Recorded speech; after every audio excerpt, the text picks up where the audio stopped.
I'm very pleased to introduce you to Mary McLellan, who I met in Denver. And my introduction for Mary is that I would hate to be the other AP statistics teacher, because I'm certain that Mary is, her classroom is rocking down the house. If she decides to quit her day job, she could be a professional singer, and we would love to hear anything that she might sing for us today, hopefully. So Mary is a high school math teacher. She teaches AP statistics at Aledo High School in Texas. And she's going to talk to us today about songs for Schoolin and her reinforcement every day for learning. So Mary, take it away, and you can share your screen and turn on your microphone. Okay, let's see here. Can you hear me? Yes, ma'am, we can. I'm getting to the share part, so here we go. I think I've got that sharing going. Is that right? Yep, that looks great. Okay, very good. Okay, so I believe that I want to go ahead and start here, and I've got some of my students here with me, so I'm excited that they're going to have some time at the end to do that as well. So although Tiffany kind of talked a little bit about this first part, I'll just go ahead and tell you that I'm an AP statistics teacher in Aledo, and I do have a degree in math and music. So I think that's kind of what catapulted me into deciding to take charge and do some of these songs. I started making them about 7 years ago because my students needed ways to help remember the definitions and phrases. And we know there's a lot in the teaching process. I really like a lot of what Tom said about the students making their own. But I was trying to make sure that they're remembering what's going on, and I'm not to that synthesis part yet. So whenever my students would get confused on a concept, then I would try to come up with a song to get them to remember it. So, you know, the goal, I know that my songs are kind of short and quick, and they're actually not at the deeper level thinking. A lot of what I do is more factual, but I think when I have them easily recall that factual information, then they're able to more quickly then start thinking themselves about that. We can start talking about the more in-depth concepts quicker. So my advice to do the strategy that I have, the technique that I have, is different than a lot. I'm not actually making, you know, full length, detailed, enriched songs. They're quick and catchy to help them recall immediately and remember things. So they're just 30 seconds to a minute and a half. It's usually just 1 to 2 verses and the chorus a couple of times.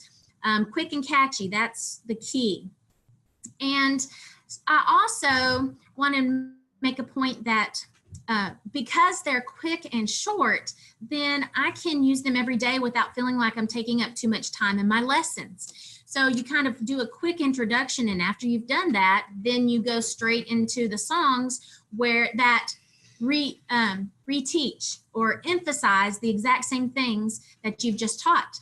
A lot of times when I do my songs the first time, I'll stop it as we kind of learn what the song is saying and talk about how that introduces the new topic. I try to have the songs throughout the year. I've kind of built up in these 7 years. I have about 50 songs now, so that each of my units has a good 5 to 10 songs in it throughout the year. But I'd like to challenge, you know, I want to challenge my teachers on my campus, and I'm kind of working on getting that so that we can get this Voices initiative out to see if I can get them to create, or I can help them make 1 to 3 songs this year to start introducing into their classroom, and see if they think that it's a resource that they are comfortable with using to help their students do recall. So I'll tell you about those places, the YouTube channel as Mary Mac, and then you can see all of the songs, especially if you're in AP statistics, then they're there for you to use. But I wanted this, so that's kind of the basic information of my strategy and my techniques for the songs. But I wanted to talk to you about this new component, different from what I had talked about last year. And that is that I really sing throughout my lectures. I'm talking, and anytime the little song or the key point comes up, then I'm singing that song throughout what I'm trying to say. I don't just say the phrases. A lot of times I'm singing those little snippets. And I'll give an example here in a second. Because when those phrases, when they hear the same phrases over and over in those lectures, then they are ones that in their questions and such, then they're reinforced and the kids can remember them. So for example, we've recently done experimental design. And so my students, one of the key components of the AP objectives is that my students know what the purpose of randomization is in experimental design. And so some of the key phrases that I've seen on AP questions and in responses that they expect to have are that randomization reduces bias and it spreads unknown traits evenly and it makes groups the same. So when I'm asking the class, I say, okay, guys, so why did we randomize? And sometimes they'll call out, I'm like, we randomized to reduce bias. And I say, but that's not the only reason. What else? And then I recall the song and I say, when you need to spread unknown traits evenly, randomize. When you need to spread unknown traits evenly, randomize. And so that they get that and they're hearing it throughout the lecture. I'm doing a recall. So I'm not always playing the videos. There's even a second song that kind of emphasizes that you make the groups the same, so the treatment is the why. And so that was a little jazz version to All About the Bass, but you're making the groups the same. So in doing that, I hope that the kids can recall those particular objective goals and hopefully maybe hear them as well. Another key thing that I've done, and I'll show you the example of this in a second, is when my students have trouble remembering formulas. Okay, so this is just an issue where they have to have this formula memorized, and this is I'll give you an example. A z-score formula is x minus the mean over the standard deviation, and that is used, constantly throughout my course. Well, for years, my students, they would mix up the numerator and they would not necessarily they would get the x and the mean mixed up. They would put them in the wrong places.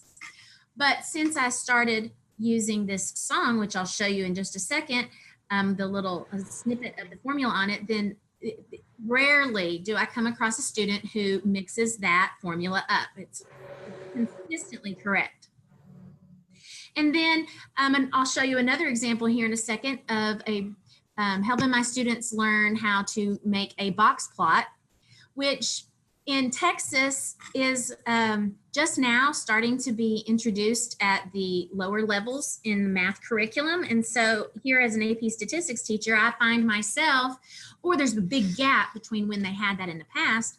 So I find myself really essentially reteaching that, and I have to do it very quickly. I do just a one-day teach and I expect them to master it. And so I have the steps to that process in a little song as well. So let me give you a couple of those examples. So here's a quick video of the formula song so that they can remember the z-score formula. So here we go.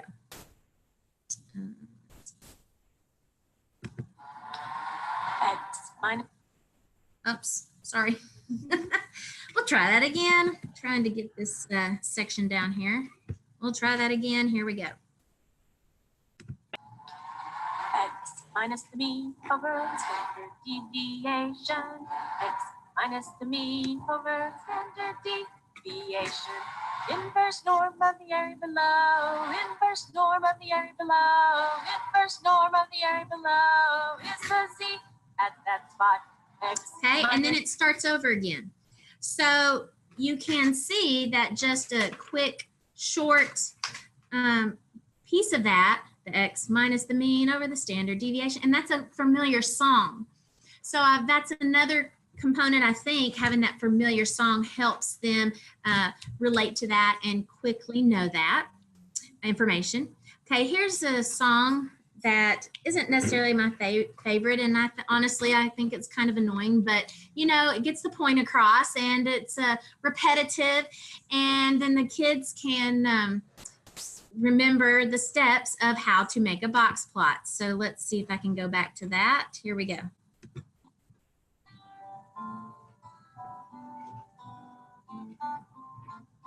Scale box, Pinterest whiskers, scale box, Pinterest whiskers, scale box, Pinterest whiskers, put the outliers on. Okay, and so then the song does that a couple more times, and so definitely when the kids hear that 2 or 3 more times, then they're like, okay, we got this. Scale box, fences, whiskers, and so they've got that going. All right.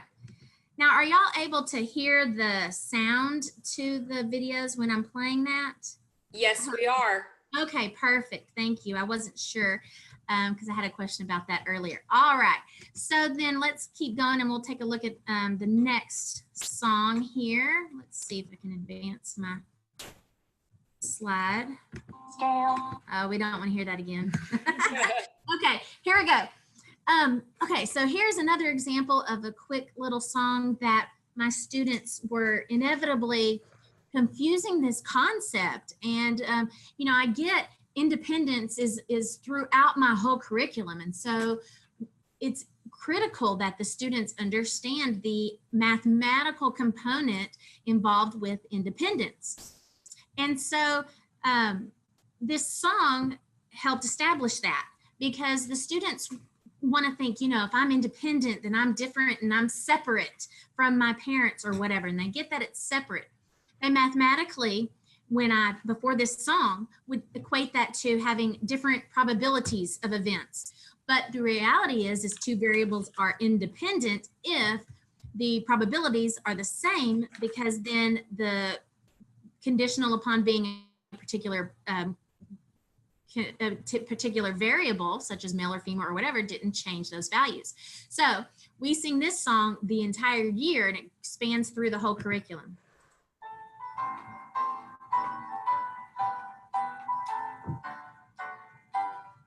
Independent, independent, independent. With the fact that you are one thing does not change the rate. And then that's it.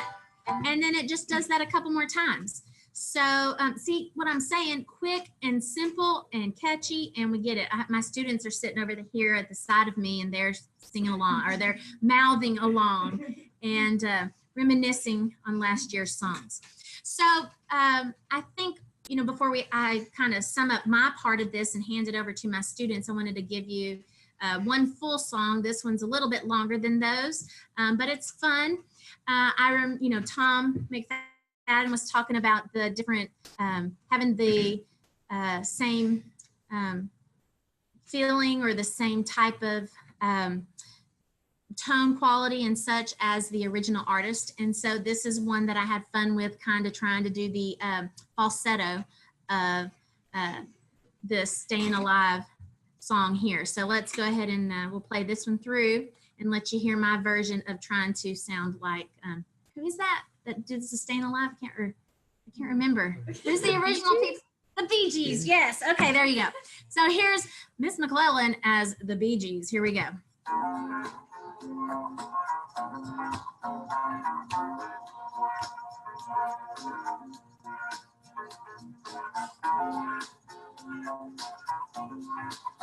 Well, you can tell by the way that I design my experiment. I use my mind. Treatment A and treatment B. The experiment is what you see, because subjects, they go in. My big bag, I shake them well. Subjects, they go in. My big bag, I shake them well. When you need to spread unknown traits evenly, randomize, randomize. When you need to spread unknown traits evenly, randomize, randomize. Randomize to reduce bias, reduce bias. Randomize to reduce bias.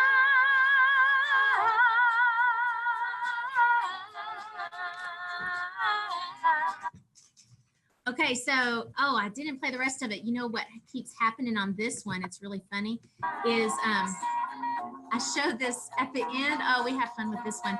How I found this Staying Alive was the CPR chest compression song. So I showed that at the end of it. And then my student said, hey, have you seen the Office episode? And so then we have to take a moment to watch the Office episode of the Staying Alive, and we have a lot of fun with that. But what I wanted to do now is kind of hand this over to my students, because I think, ultimately that's what we're doing this for. And so I had included this last year with some of my other kiddos, and they graduated. And so now I've recruited my next 3 kids to come along here. And so we're going to start with Grace Flatten, and she's a senior, but she had my class last year. So she's going to talk to you about her ideas about having songs in class. And so what we can do is just click that, and then it'll come up as you want to. So one of the really big benefits that I saw whenever in Ms. McLellan's class was that the shortness of the songs really helped us to, when we saw wording on like quizzes and tests and even the AP exam, it helped like trigger in my mind, sister, the exactly what I needed to say to answer the question properly. Like on the AP test, like one of the very first free response questions, its exact question was said to interpret the y-intercept. And there's a song that's like, interpret the y-intercept. It happens when the x is 0. The predicted y is this, and often does not make sense. Okay, anyways. So look at her. So has it still memorized. I still have memorized. Boom. But so when I saw that on the test, I immediately knew that I was going to get that question right, because I had the exact wording I needed to put. I just needed to include context and all of that stuff. Another thing is that Ms. McLellan was saying it earlier, is that the songs are continually used like throughout the year. We never like really just do a unit and then forget it for the rest of the year. And so the songs, she sings them like during her lessons, and they really help you to remember like what you've done. Like you not only remember the song, but you remember like everything that you have done in that entire unit, what you did. And she didn't say it, but like she'll start the song and then like we'll finish it. And so that's like something else that she does, is she'll like, I can't think of an example. Like the randomized. Make an experiment. What do you do? Control, randomize, repeat. And Okay. she'll like pause, and then everybody like replies and says it. And so it's really helpful to have those songs and things that help you to remember things immediately. Okay, great. Thank you, Grace. Okay, so next we're going to have Connor Garwacky, who I think is going to try to be serious, although he can be quite wacky. Okay, we'll see. This will be fun. We'll see how this goes. And, I'm going to show you some videos at the end that are of my students singing karaoke, and you're going to get to see Connor do that. So that'll be a real treat. So here we go. So Connor, what you do is you just press enter, and then the next one shows up. Okay, so hi, I am Connor, as she said. So I came into this class not really knowing what to expect.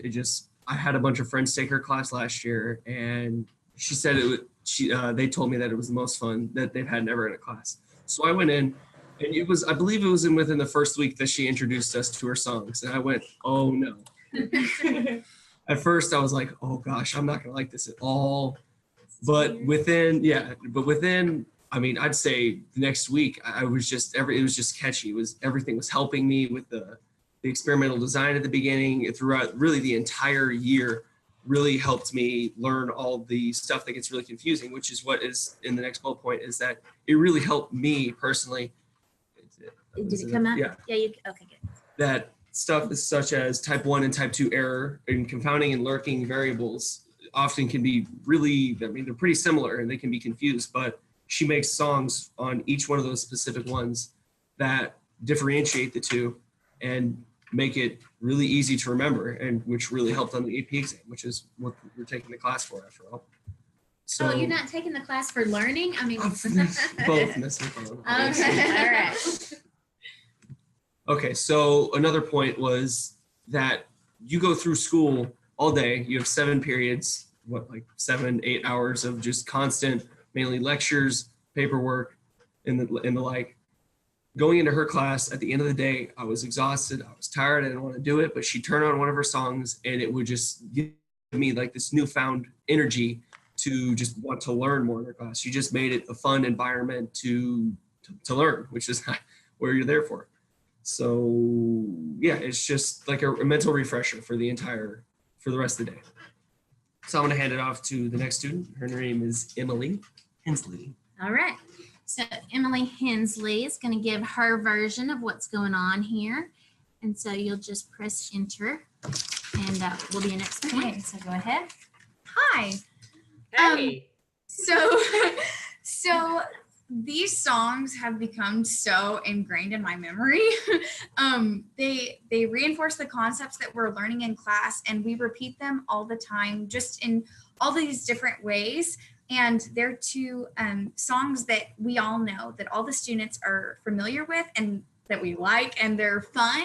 So it's just really easy to remember those. And then you see the visuals she puts up on the board, the YouTube video that has the visuals that go with the songs, and the words are on the screen, which is also really helpful. And just all of that together, you're getting the visual, you're getting the auditory, like everything combined.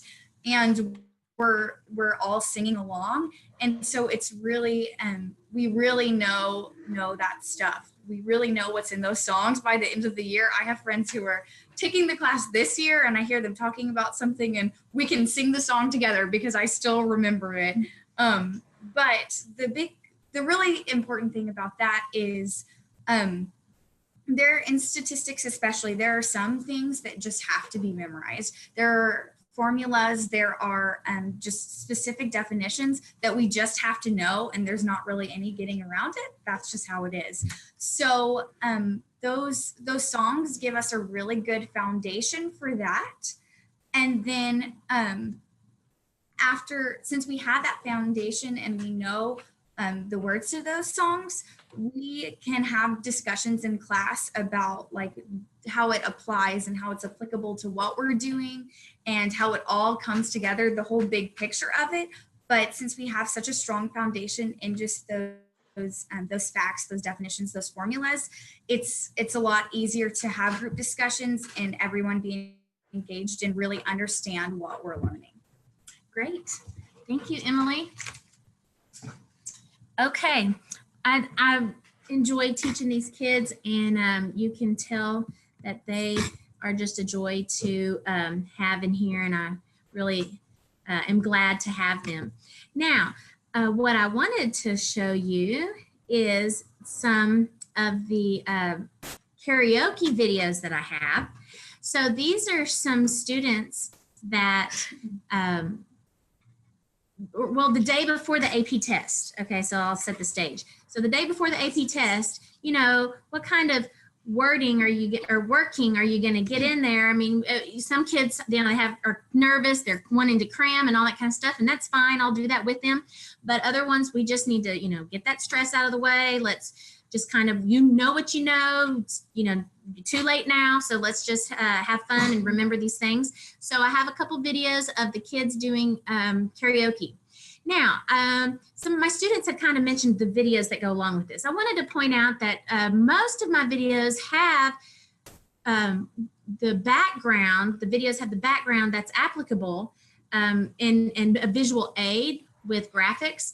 But sometimes I just got really busy and I didn't get that done. And so I throw up a slide there that just has the words to it. And so I think a couple of these have that instead of the nice visual in the background. But you know what? That's what happens. And I think still having the song anyway is a big help. Okay, so let's see how this goes here.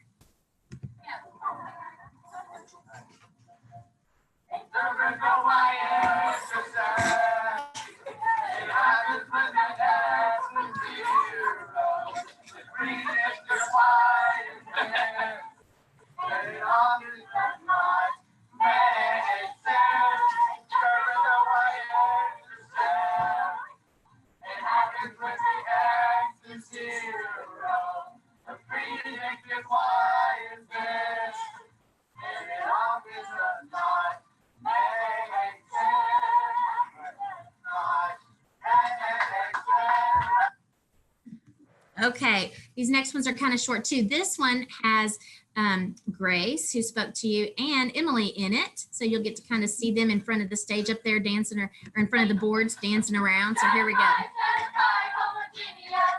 Every single group is homogeneous. Satisfied, homogeneous. I get all kinds good.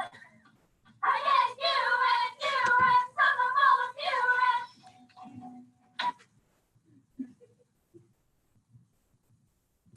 Okay, so am I done? Because I see that we're over in our time.